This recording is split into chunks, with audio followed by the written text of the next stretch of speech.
Hey folks, this is going to be interesting. I haven't read many books of the breed. I decided that I wanted to make my own path and not have influence of other men in my development. But one thing I knew, if you see my pictures, I was always dressed nice with a suit and tie. My pictures when I started with the dogs, my travels around the world, I always made him like a gentleman, like a knight. This man right here is George Emeritage. This picture was taken, let me read it over here, was taken in 1906, and he was a young man. And then he was an older man here, and as being an older man, there was already 30 years in the dogs. Gotta remember that back in 1935, the combat of dogs was done among gentlemen. I know that you guys that are listening to this message, for you it's kind of weird to even see that. You are in a different era. The men today want to cut their wee-wee. They paint their nails. They're different. They're soft. They're feminized. These men were very masculine. And even the women, the men, it was a different society. The you cannot judge because it was not in your times. It was a different times. And the men, these are the kind of men that built the American Pit Bull Terrier. Not the thugs you have in America today. Not the breeders, the scumbags, the lowlifes, the profiteers, but men that were intelligent, that were smart, and wanted to create a greater breed. If you look at the pictures of Chico Lopez in 1994, dressed with a suit and tie with his dogs, or you look at him when Chico Lopez was in, for example, in Indonesia with a suit and tie, or in Poland, or in the Czech Republic, or in Brazil, all over the world, being a gentleman. Today, the year 2024, I breed my dogs for one purpose: to make the best American families happy, to be able to enjoy the hard work of me, my wife, my close friends, my associates, and the fruits that came from a man like this, George Emeritage, a man of honor. I can tell you that these men shape America. These little boys here were raised with American Pit Bull Terriers. These are the men that built New York, they built the highways, they built everything in America.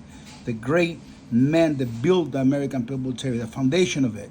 When you see these thugs with the dogs, breeders, kennels, all of those men, they chase the good men out of the dogs.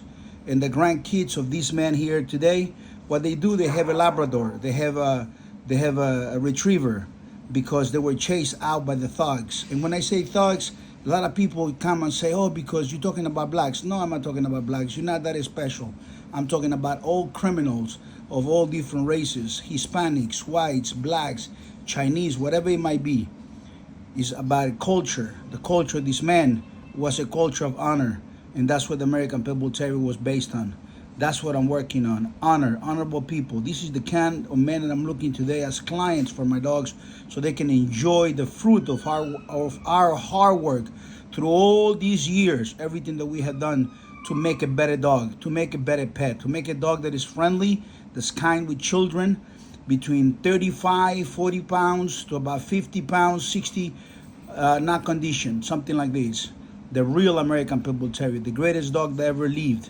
The pride of America. My name is Chico Lopez, and I'm working hard to get the best families to own the dogs only as pets.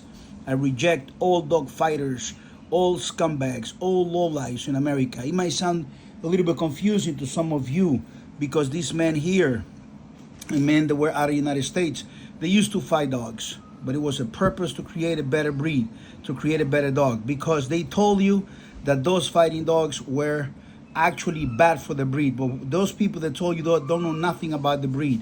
The process of combat for the dogs, it created a dog that was more sounded, that was more loyal to the human, that was more connected to the man, to the family, to the wife, that protected the family.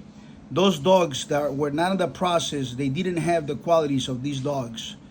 Is this man right here, like this young man Emeritage right here, and him a little older as a gentleman, that actually built the breed, because they're able to take this suit off and put their boots and go feed their dogs and take care of their dogs. And me today, I have them here in my home as pets, but it takes time. It takes a lifetime. Being a dogman is a title that's earned. You don't become a dogman by owning dogs, by breeding dogs, by knowing people, even by reading books. By hanging around with someone that might be a dogman, you don't become a dogman. You got to put the time. You have to get the marriage. You have to become that. And those times are over. They are gone. The swamp destroyed the fabric of the breed and created muds. Some part of the swamp created the XL, the double X, the triple X, the giant, all the bullies, all the muds. And the other part of the swamp, which part of the swamp was the AKC, promoting the American Staffordshire Terrier, which is the first imitation of the American Pit Bull Terrier. But the real American Pit Bull Terrier got destroyed with the infusion of the thugs, the criminals. What bloodline you're running? They say those things. They come in like, yeah, these guys, and he's a very good dogman. Yeah, he just came out of jail. He was doing a 30-year beat because he killed somebody, he robbed somebody, he murdered somebody, he's a drug dealer, whatever. Those are not dogmen, and that's what you have today. They're in YouTube running channels talking about dogs. They're on Facebook. They're on different places. Those don't get attracted by those men. Those men are not real dogmen. The real dogmen are men like this, men like Chico Lopez today, which I'm not fighting dogs, but I'm promoting the dogs as pets for families, because this time when these men exist are gone for America and they'll never come back. So all I can do is put the best dogs in the hands of men like these today that can have their children enjoy the dogs as pets. And these men should not breed, because the moment they breed, they ruin the breed. Why does that happen? It's a long story. But the moment a man starts breeding the dogs and he's not capable of breeding the dogs, he doesn't have what it takes to breed dogs. He didn't make the sacrifice. He didn't earn the right. He's not capable of producing anything. All he does is destroy the fine work of a man like this. Much respect to the real dogmen, to the real men of the past, to those very few, because the dogmen come one or two every decade. That's it. Everyone else that owns dogs is not a dogman. He was never a dogman. Between me and the back in the 1970s, there's 2 or 3, 5, 6, 7 dogmen in each one of the bloodlines that I used to build my dogs. Everyone else didn't matter. Only the best matter. And it's by matter of fact.